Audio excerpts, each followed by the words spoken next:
Greetings, mortals! This is Keo, and I'm stoked you decided to tune in to my Ghouls N Ghosts Super Play.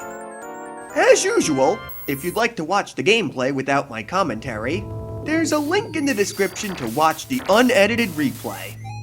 My daring expulsion of hell was recorded on October 21st, 2021, 10 days away from the holiday of tricks and treats. You are about to learn every advantage you can get in one of the greatest side-scrolling action games of all time. Some might say that's too bold a statement because of the series' fiendish reputation, but I stand my ground letting the game speak for itself.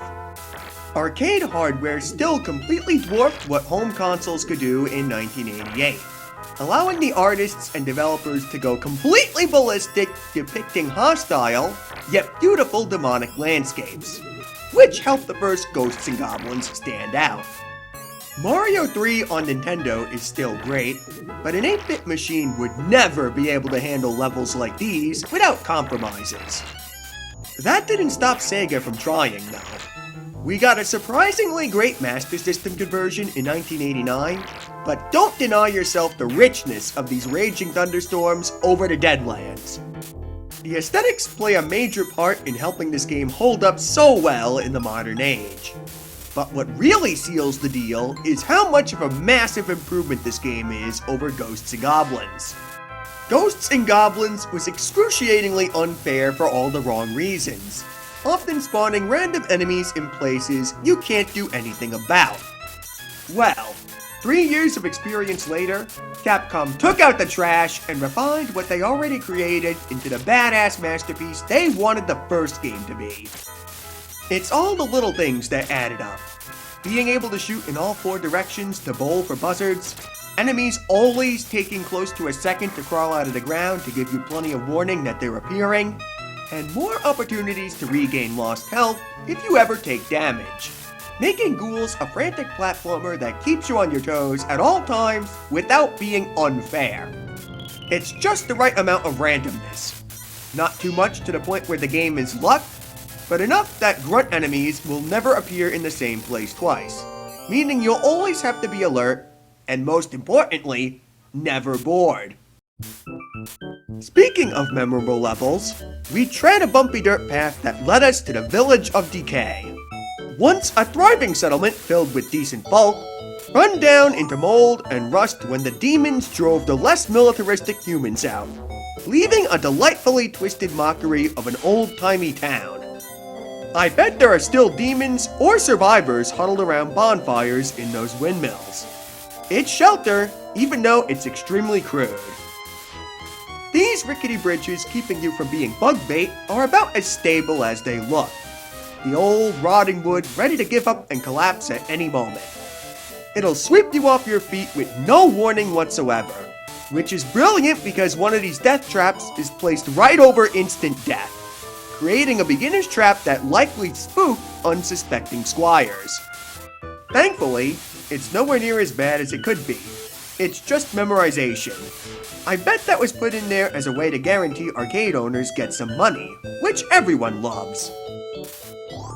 If you manage to avoid getting your goose cooked to this point, congratulations!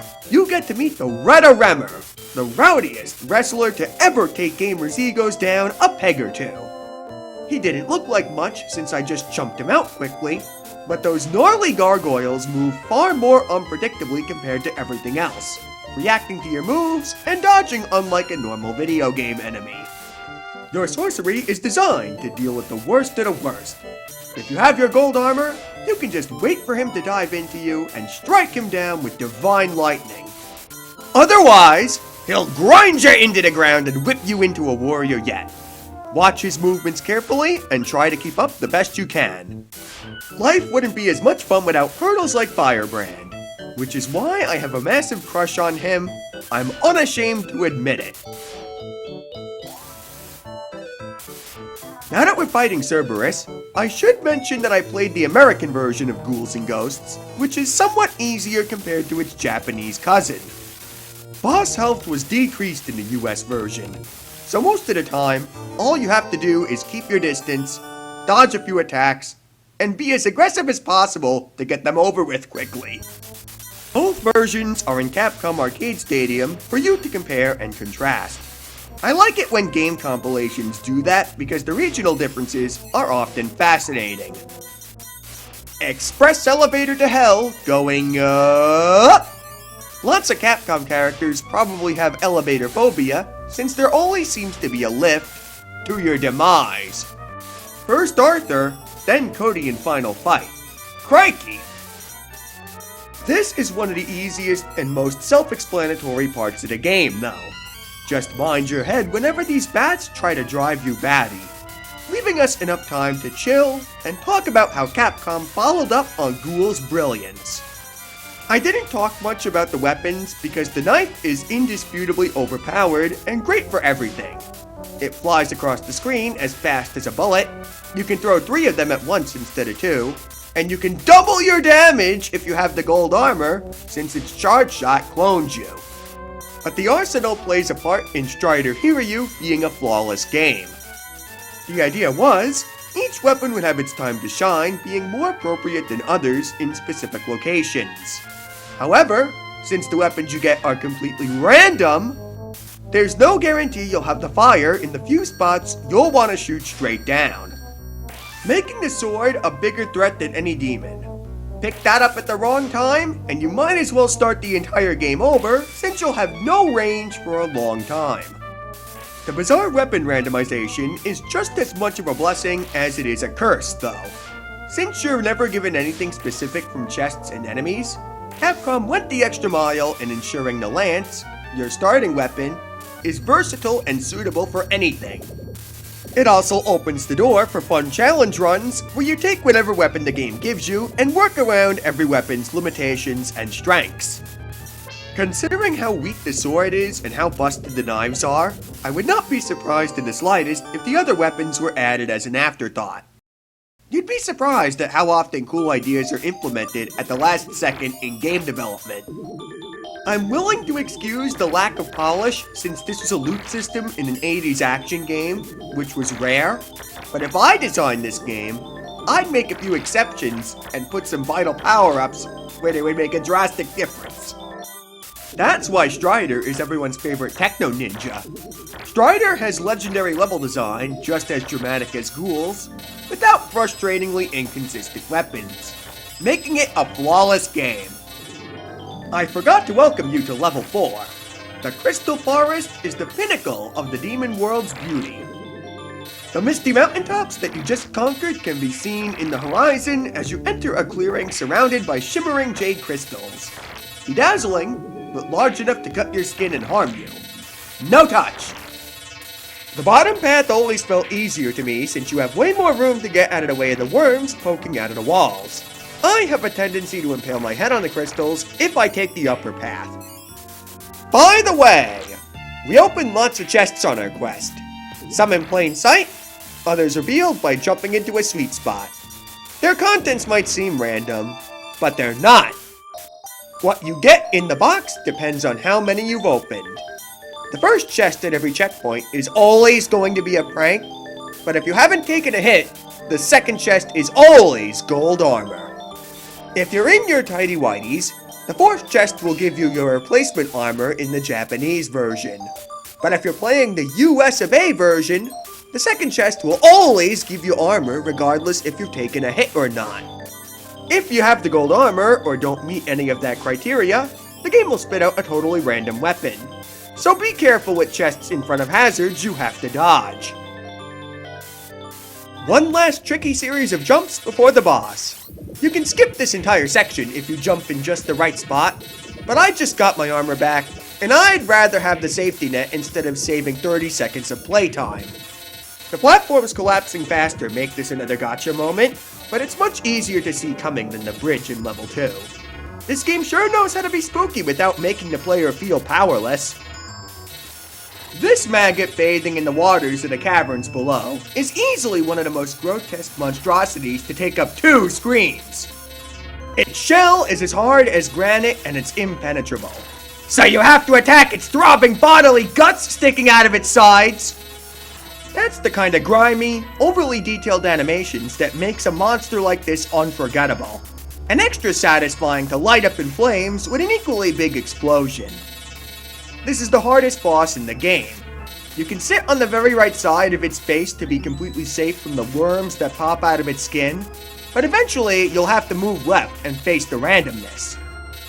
Knowing that the worms will never tunnel back to a hole right next to the one it crawls out of should assure you that it's safest to be close to the spawn, but not too close. That gives you time to see where they will move next. Its name is Ohm. Oh, replay the game good. If you outlive the rest, you can take on the best. Satan's Tower is a grueling ascent to salvation with his strongest soldiers throwing everything but the kitchen sink at you. It's the beginning of the end as I almost embraced the bulgy red skin of my gargoyle friend. It's a scientific fact that poking anything sharp makes you deflate like a cartoon. Out of the frying pan and into the firebrand, there's 4 Arremers perched onto their posts that probably haven't feasted all day, which you don't have to fight all at once.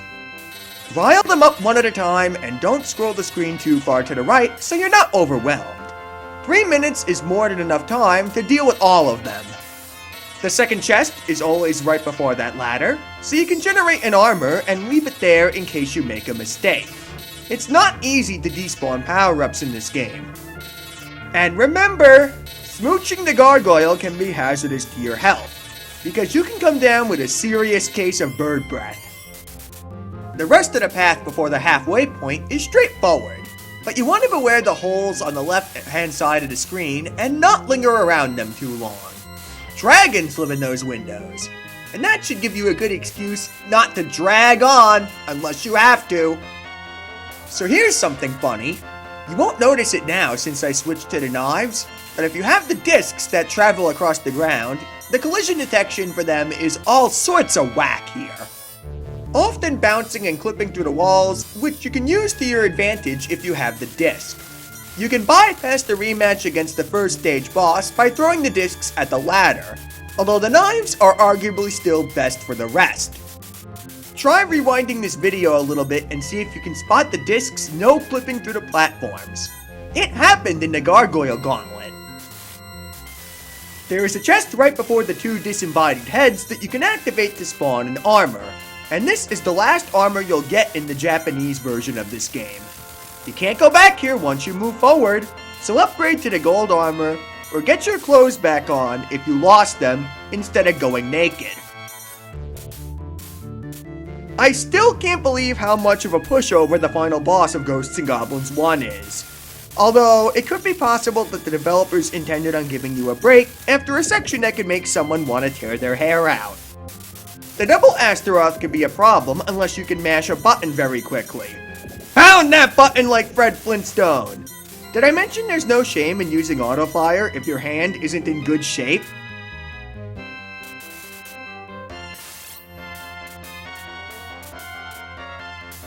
Up the final steel ladder and to the right, you'll find Beelzebub, Final Guardian and Lord of the Flies. At first, I thought the name was some kind of pun because he's some kind of giant grotesque bee. But you better believe that's not the case. That name's actually from religion, but they made him a giant bee because it's got bee in the name. Did I mention Capcom's creativity has no limits? Anyway, he has this attack where he morphs into a bunch of little bees that swarm towards you. Keep throwing those knives to get those little guys to bug off! You are not hopeless when you're in a corner, but you better be ready to give your hand a workout or use auto-fire. This is why the knives are superior to the discs in the long run.